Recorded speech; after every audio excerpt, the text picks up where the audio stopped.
सुप्रभात बच्चों, आज हम आपकी पाठ्य पुस्तक हिंदी के पाठ 11 का अध्ययन करेंगे, जिसका शीर्षक है डाकू बना भाई। तो चलिए पाठ को पढ़ते हैं और जानते हैं कि किस प्रकार से डाकू भाई बन गया। पाठ को शुरू करते हैं। पाठ 11, डाकू बना भाई। प्रस्तुत पाठ के माध्यम से लेखक ने बताया है कि प्रेम और अपनत्व की भावना शत्रु को भी मित्र बना देती है। इस कहानी में भाई बहन का प्यार देखकर डाकू भी अपनी डाकू वृत्ति को छोड़कर सामाजिक जीवन व्यतीत करने लगता है। तो इस पाठ के माध्यम से, इस पाठ से हमें लेखक यही समझाने का प्रयास कर रहे हैं कि अगर हम किसी को प्यार करते हैं, अपनापन दिखाते हैं, उसको पराया नहीं समझते, तो एक दिन ऐसा भी आता है कि जो हमारा शत्रु है, जो हमारा दुश्मन है, वो भी अपना बन जाता है, मित्र बन जाता है हमारा। तो यहाँ पर भी एक ऐसे ही डाकू का वर्णन किया गया है, जो भाई बहन के प्यार को देखकर जो अपना डाकू वाला जो कार्य है, वृत्ति यानी कि डाकू वाली जो आदत है, उसको छोड़ देता है, डाका डालने की आदत को छोड़ देता है। पढ़ते हैं अब। दक्षिण भारत में रामनगर नाम का एक गांव था। उस गांव में नीतू अपनी माँ के साथ रहती थी। उसका भाई मोनू शहर में नौकरी करता था। वह वहां से जो रुपए भेजता, उन्हीं से घर चलता था। तो ये कहानी है दक्षिण भारत के रामनगर में रहने वाली नीतू की। ठीक है, रामनगर में रहने वाली नीतू जो कि अपनी माँ के साथ रहती है। उसका एक भाई भी है जिसका नाम है मोनू, जो कि शहर में नौकरी करता है और वहां से ही वो उनको खर्चे के लिए रुपए भेजता है, जिससे उनके परिवार की गुजर बसर होती है, गुजारा चलता है। एक बार क्या होता है, एक बार नीतू गंभीर रूप से बीमार पड़ गई। वैद्य जी ने देखा तो बोले इलाज के लिए विशेष दवा शहर से मंगानी होगी। एक बार नीतू बहुत ज्यादा बीमार पड़ जाती है। जब वैद्य जी को वो लोग दिखाते हैं तो वैद्य जी क्या कहते हैं कि इसके लिए तो विशेष प्रकार की दवाई की जरूरत है और ये दवाई यहाँ नहीं मिलती। अगर आपको इसका इलाज कराना है तो ये दवा आपको शहर से मंगानी होगी। मोनू को समाचार दे दो। गांव से एक आदमी शहर जा रहा था। उसके हाथ एक पत्र वैद्य जी की लिखी दवाओं के पर्चे के साथ मोनू को भिजवा दिया गया। तो वो कहते हैं कि मोनू को भेज दो भाई, ये समाचार दे दो कि शहर की दवा की जरूरत है, शहर में मिलती है वो दवाई, बुलानी पड़ेगी। तो गांव से एक और आदमी शहर जा रहा होता है। उसके हाथ में वो पत्र दे देते हैं मोनू के लिए उसकी माँ, और उस पर दवाई भी लिख देते हैं जो कि वैद्य जी ने बताई थी।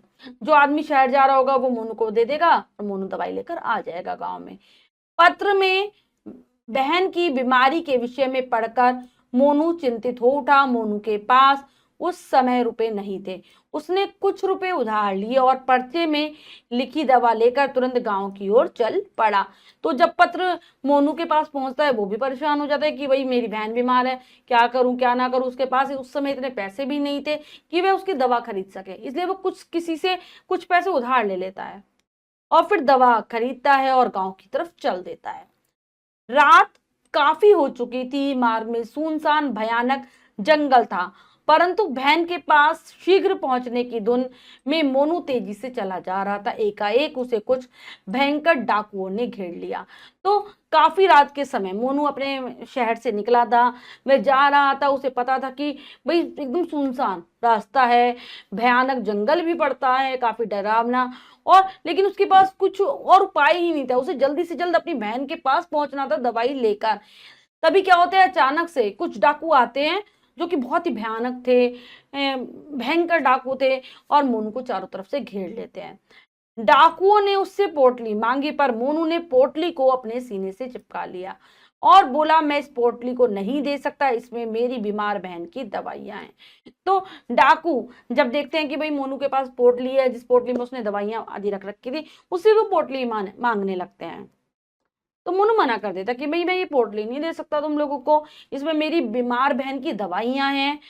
डाकुओं ने उसे मारना पीटना शुरू कर दिया, परंतु मोनू बार बार एक ही बात कह रहा था, मेरा सर्वस्व ले लो पर ये दवाई मुझे दे दो, नहीं तो मेरी बीमार बहन मर जाएगी। तो डाकू उसकी कुछ नहीं सुनते, उसको मारने लगते हैं जोर जोर से। लेकिन मोनू बार बार एक ही बात दोहराया जा रहा था। क्या कह रहा था कि सर्वस्व ले लो, मेरा सर्वस्व यानी कि सब कुछ तुम मेरा ले लो, लेकिन दवाई मुझे दे दो मेरी बहन की, वरना मेरी बीमार बहन मर जाएगी इन दवाइयों के बिना। डाकू की मार से घायल मोनू यह कहते कहते जमीन पर गिरकर बेहोश हो गया। तो डाकू से मारते जा रहे थे, बेचारा मोनू वहीं पर गिर जाता है, बेहोश हो जाता है।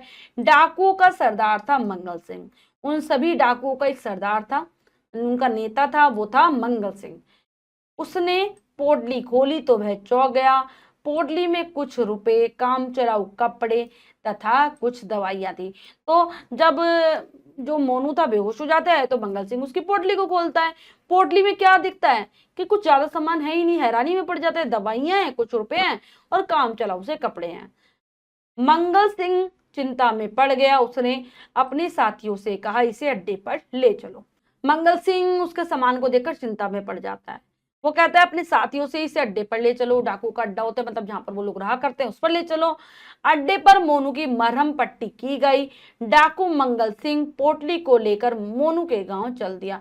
तो वहां पर उसकी अच्छे से जो उसके जख्म हो गए थे मोनू के, उन पर दवाई लगाई जाती है, पट्टी बांधी जाती है। और खुद जो डाकू का सरदार था मंगल सिंह, वो दवाई लेकर, या जो कह सकते हैं हम, जो मोनू की पोटली थी वह लेकर गांव की ओर चल देता, खुद जाते हैं दवाई देने के लिए। मंगल सिंह सूर्योदय से पहले ही मोनू के घर पहुंच गया। नीतू की हालत गंभीर थी। वैद्य जी चिंता में डूबे दवाइयों की प्रतीक्षा कर रहे थे। मंगल सिंह ने दवा देते हुए कहा, मोनू एक जरूरी काम में फंस गया है, उसने ये दवाइयां भेजी है। तो सूर्य निकलने से पहले ही, सूर्योदय से पहले यानी कि सूर्य के निकलने से पहले ही वह मोनू के घर पहुंच जाता है। देखता है कि उसकी बहन की हालत काफी खराब है। वैद्य जी भी एकदम चिंतित दिखाई दे रहे हैं, परेशान है, क्योंकि वे तो दवाई का इंतजार कर रहे थे। मंगल सिंह उन्हें दवाई दे देता है, कह देता है ये मोनू ने ही भेजी है, उसे कुछ जरूरी काम पड़ गया इसलिए वह आ नहीं सका। मोनू की मां ने मंगल सिंह से मोनू के विषय में पूछा और मंगल सिंह को रुकने के लिए कहा। बहुत जरूरी काम है कहकर वह चलने लगा।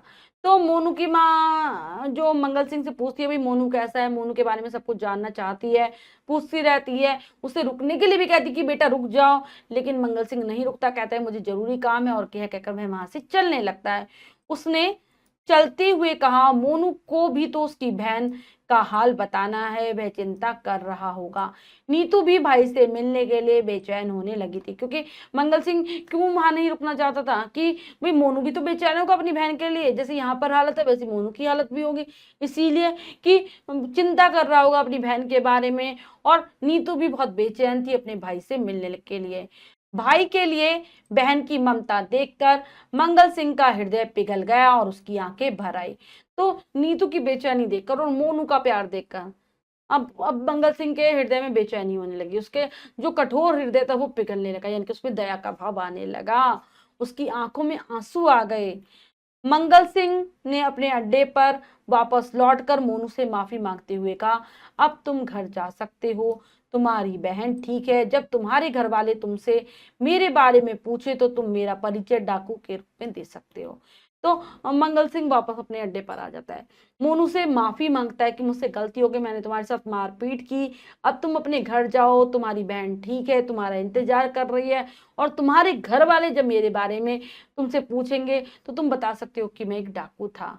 मंगल सिंह का ऐसा व्यवहार देखकर मोनू की आंखें भर आई। उसने मंगल सिंह को गले से लगाते हुए कहा, तुम भी मेरे साथ चलो, अब नीतू के दो भाई हैं।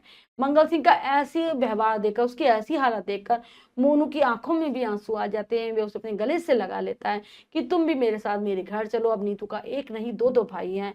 और दोनों आनंद में डूबे गांव की ओर चल दिए। तो दोनों बहुत खुशी के साथ गांव की ओर चल देते हैं।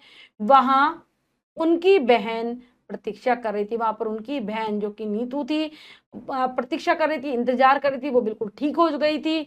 इस विश्वास और प्रेम को पाकर मंगल सिंह ने डकैती के धंधे को त्याग दिया। तो इतना भरोसा जो उन लोगों ने मंगल सिंह पर दिखाया था और जो प्यार मिला था मंगल सिंह को, इसको देखकर वो हमेशा के लिए डाकू वाला जो धंधा था, यानी कि डकैती का जो काम था वो करता था, उसको छोड़ देता है करना।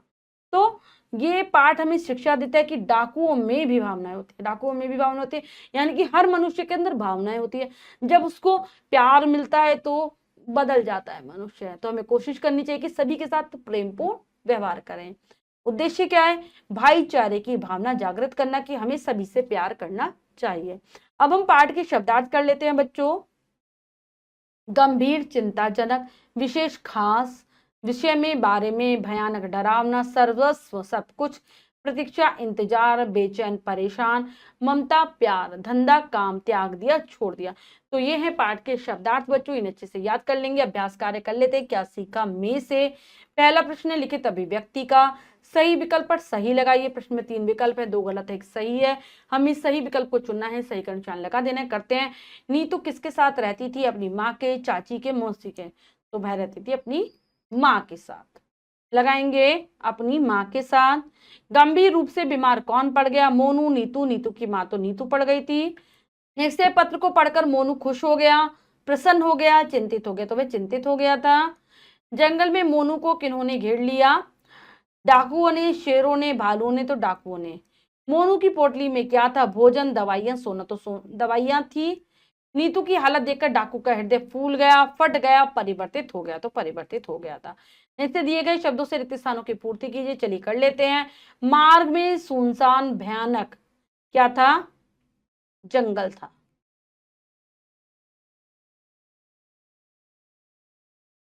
नेक्स्ट है मंगल सिंह। मंगल सिंह कौन था बच्चों? डाकू। मंगल सिंह मोनू की पोटली लेकर उसके गांव चला गया। मंगल सिंह ने क्या करा? डकैती का धंधा त्याग दिया। नीतू का भाई मोनू शहर में क्या करता था? नौकरी करता था। मोनू ने कुछ रुपए उधार लिए थे। योगेश के बाद अगला है, निम्नलिखित प्रश्नों के उत्तर दीजिए। इस प्रश्न का उत्तर आप स्वयं देने का प्रयास करेंगे बच्चों। उसके बाद है, किसने किससे कहा? यहाँ पर कुछ वाक्य हमें बताने किसके द्वारा और किसको कहे गए हैं। मोनू को भी तो उसकी बहन का हाल बताना है। तो ये किसने कहा? मंगल सिंह ने। ये किससे कहा था उसने? मोनू की माँ से।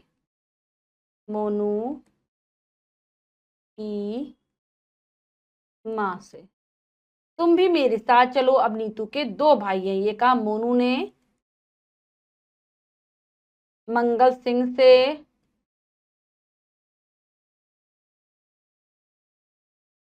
इलाज के लिए विशेष दवा शहर से मंगानी होगी।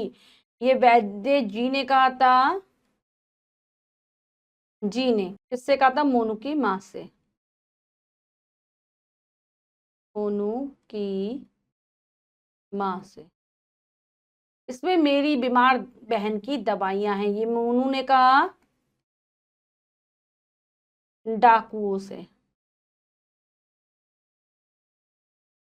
तो बच्चों, हमने पाठ को बहुत अच्छे से समझकर पढ़ा और अभ्यास कार्य किया। इसके अतिरिक्त जो भी कार्य है वो आप स्वयं करेंगे सुंदर अक्षरों में अपनी अभ्यास पुस्तिका में। बच्चों, ये पाठ हमें यही सिखाता है कि किसी भी इंसान का हृदय परिवर्तन हो सकता है अगर उसको प्यार मिले, सम्मान मिले। आशा करती हूँ यह पाठ आप बहुत अच्छे से समझ गए होंगे। पाठ को फिर से जरूर पढ़ेंगे। मिलते हैं अगली कक्षा में नए पाठ के साथ। तब तक के लिए स्वस्थ रहिए, प्रसन्न रहिए। धन्यवाद।